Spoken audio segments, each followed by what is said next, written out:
धर्मेंद्र यादव के साथ है। एकदम है, एकदम है, एकदम तन मन धन से। धर्मेंद्र यादव बहुत बड़े धर्मेंद्र यादव यूपी में हमारे समझ से अखिलेश यादव के बाद उनका सबसे बेहतर प्रदर्शन होगा। बढ़िया होगा। जब काम करते हैं तो सवारी भी बात करती है क्या समाजवादी पार्टी के बारे में? वो लोग अपने आप बोलते हैं आप किसको देते हैं, हम कहते हैं हमें चुनाव से कोई लेना देना नहीं है, लेकिन लोग रिक्वेस्ट करते हैं कि समाजवादी पार्टी यहाँ से। लोग रिक्वेस्ट करते हैं हाँ, लोग समाजवादी पार्टी को वोट दो आजमगढ़ में। समाजवादी सरकार देगी, अगर समाजवादी सरकार इंडिया गठबंधन की सरकार बनेगी तभी उद्धार होगा। ये मोदी सरकार 5 किलो राशन दे करके जनता को बगला रही है। पब्लिक जो है 10,000 का 15,000 का रोजगार मौजूद है। चुनावी माहौल जान रहे हैं हम लोग, कौन क्या सोच रहा है, किसके बारे में सोच रहा है। दिनेश लाल यादव निरहुआ भाजपा से, तो धर्मेंद्र यादव समाजवादी पार्टी से। कौन किसके बारे में सोच रहा है, ई रिक्शे वालों से भी जानना बहुत जरूरी है कि ये लोग क्या सोच रहे हैं। दिन रात ये अलग अलग लोगों से बातचीत करते होंगे और सवारी ढोते हैं, कमाते हैं। आइए एक शख्स है, इनसे बातचीत करते हैं और क्या ये सोच रहे हैं, इनसे बातचीत करना बहुत जरूरी है। क्या नाम है आपका भाई? सर मेरा नाम धर्मेंद्र यादव है। आप भी धर्मेंद्र यादव हैं? तो धर्मेंद्र यादव जी, धर्मेंद्र यादव एक और है, वो लोकसभा का चुनाव लड़ रहे हैं समाजवादी पार्टी से। तो क्या माहौल है उनका? वो करीब 2-2.5 लाख वोटों से चुनाव जीतेंगे आजमगढ़ से। धर्मेंद्र यादव समाजवादी पार्टी के उम्मीदवार हैं, पढ़े लिखे अच्छे उम्मीदवार हैं। और यहाँ पर दिनेश लाल निरहू जी जो सांसद है, जब से जीते हैं कोई काम विशेष नहीं। जब से दिनेश लाल यादव निरहुआ जी जीते हैं तब से आजमगढ़ में कोई विशेष विकास का काम नहीं दिख रहा है। निरहुआ काम नहीं करते हैं? विशेष काम कोई नहीं है, वैसे कोई करवाए होंगे। अच्छा जी। तो धर्मेंद्र यादव जमीनी काम कोई नहीं दिख रहा। धर्मेंद्र यादव के साथ है। एकदम है, एकदम तन मन धन से। हाँ। आप कितना कमाते हैं दिन का? लगभग दिन का वही 500-600 रुपया कमाते हैं। समाजवादी पार्टी धर्मेंद्र यादव कह रहे हैं कि आजमगढ़ हम लोग जीतेंगे इस बार। 22 में हार गए थे, तो क्यों लगता है 22 में क्यों हारे थे वो? 22 में ये था कि उपचुनाव था, जिनकी सरकारें होती हैं इनका कुछ प्रभाव होता है और समाजवादी पार्टी के अंदर कुछ कमियां थी जिनमें वो नहीं समझ पाए, उस कमियों को अपना जनता के बीच नहीं पूरा कर पाए, इसलिए चुनाव हार गए। इस बार दमदारी से, मेहनत से, ईमानदारी से चुनाव लड़ रही समाजवादी पार्टी और समाजवादी पार्टी के कार्यकर्ता, प्रत्याशी सब लोग ईमानदारी मेहनत से लगे हुए हैं। चुनाव समाजवादी पार्टी 2-2.5 लाख वोटों से जीतेगी और ना तो हमें समाजवादी पार्टी कुछ देगी, ना भारतीय जनता पार्टी कुछ देगी, ना कांग्रेस पार्टी। लेकिन हम लोग ई रिक्शा वाले, हम लोग जमीनी स्तर पे चलते हैं, सवारी ढोते हैं, लोगों की राय लेते हैं, सलाह लेते हैं।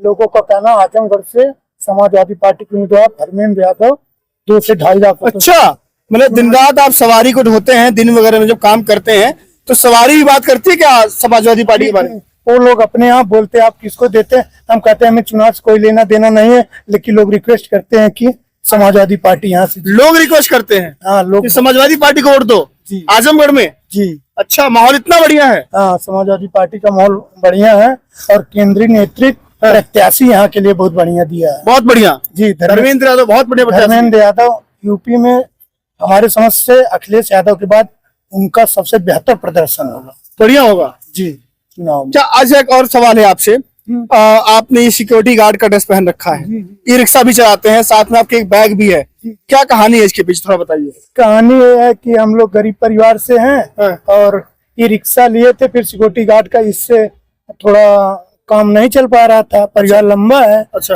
कमाने वाले हम अकेले हैं, तो इसलिए सिक्योरिटी गार्ड का एक काम मिल गया। अच्छा। तो हमने उसको पकड़ लिया, तो इसमें हमको 4 घंटा गैप मिल जाता है। सिक्योरिटी गार्ड में 2 शिफ्ट में ड्यूटी है, 4 घंटा करके। अच्छा। तो हम जो 4 घंटा अपना खाली रहते हैं तो उसमें 2-3 घंटा गाड़ी चला लेते हैं, 1-8 घंटा रेस्ट भी कर लेते हैं। पड़ा कैसे, कब उठते हैं, दिन में कितना बजे उठते हैं? सुबह में हम 3:30 बजे उठ जाते हैं। 3:30 बजे से उठ जाते हैं जी। उसके बाद नहाना धोना, अपना क्रियाकलाप, ब्रश दातुन करने के बाद जो है हम कितने बजे ड्यूटी में निकलते हैं? 4:30 बजे अपना ऑटो लेके निकल जाते हैं। 7 बजे तक चलाते हैं। 7 बजे के बाद 8 बजे ड्यूटी है। 8 बजे पहले 7:30 बजे तक हम पहुंच जाते हैं अपने ड्यूटी पर। फिर वहां से लौटते हैं 12 बजे। उसके बाद फिर करते हैं, फिर 4 घंटा रेस्ट रहता है, 1 आध घंटा घर पे रेस्ट करते हैं। फिर 3 घंटा गाड़ी चलाते हैं, 4 बजे पहले 10-5 मिनट पहले ओके, पहुंच जाते हैं अपनी ड्यूटी, फिर 8 बजे छूटते हैं। अब गाड़ी चला रहे हैं, अब गाड़ी चला रहे हैं, फिर घर चले आएंगे। फिर घर जाएंगे, अपना बनाएंगे, खाएंगे। रहने वाले आजमगढ़ के ही हैं। आजमगढ़ के रहने वाले हैं। ये आजमगढ़ के रहने वाले धर्मेंद्र हैं, धर्मेंद्र यादव इनका भी नाम है। धर्मेंद्र यादव समाजवादी पार्टी के उम्मीदवार भी हैं।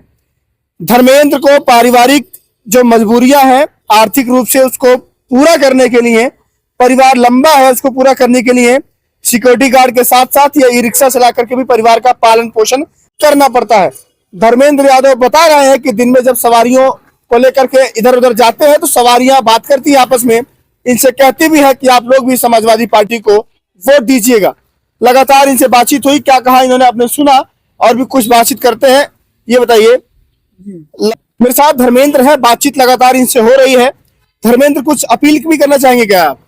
हम अपील यही करना चाहेंगे, पढ़े लिखे लोगों से निवेदन करना चाहेंगे कि आप लोग सरकार बदलिए और पढ़े लिखे लोगों को आजमगढ़ से जिताइए, ताकि आपके बच्चों का वो हाल ना हो जो हमारा हाल है, जो हम संघर्ष कर रहे हैं।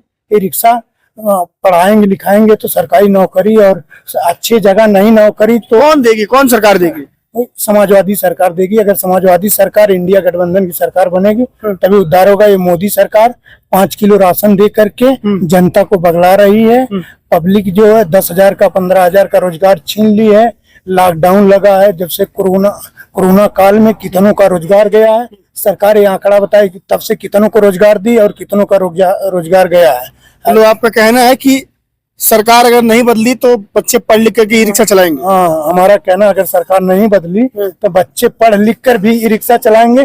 और ई रिक्शा कोई हल नहीं है, ये भी पूर्ण रूप से हम लोगों को चलाने नहीं दिया जाता है। अच्छा। जगह जगह पाबंदियां लगाई जाती है, इसमें भी दिक्कत है। लेकिन हम यही निवेदन करेंगे, परिवर्तन करिए, सरकार बदलिए, समाजवादी सरकार लाइए, पढ़े लिखे को जिताइए। आजमगढ़ से पढ़ा लिखा प्रत्याशी मिला हमारे आजमगढ़ को, हम लोगों का सौभाग्य है।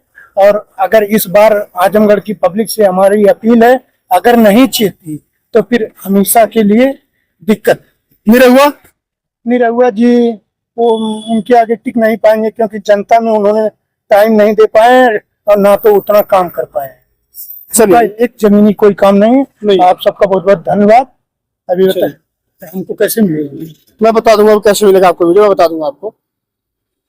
मेरे साथ धर्मेंद्र से बातचीत हुई, रिक्शा चलाते हैं और लगातार दिन भर सवारियों से बातचीत भी करते रहते हैं। राजनीतिक व्यक्ति भी हैं, सिक्योरिटी गार्ड के काम भी करते हैं और रिक्शा भी चलाते हैं परिवार का पालन पोषण करने के लिए। हम गांव गिराव चट्टी चौराहा पर जा करके सर्वे करके पता कर रहे हैं कि कौन सी पार्टी कितना मजबूत है। बीजेपी एक तरफ लगातार दावे कर रही है कि अब की बार 400 पार, वही इंडिया अलायंस कह रहा है कि इस बार परिवर्तन होगा। दिल्ली में इंडिया अलायंस का कोई नेता देश का प्रधानमंत्री बनेगा। 4 जून को नतीजे आएंगे, 7 चरणों में इस देश में मतदान होगा। अब देखते हैं कि 4 जून को कौन सी वो पार्टी होगी जिसके कार्यकर्ताओं में, लोगों में उत्साह का माहौल रहेगा। जुड़ जाइए हमारे साथ। अगर चैनल पर नए हैं तो सब्सक्राइब कीजिए। आपका प्यार और आशीर्वाद बहुत जरूरी है। नमस्कार।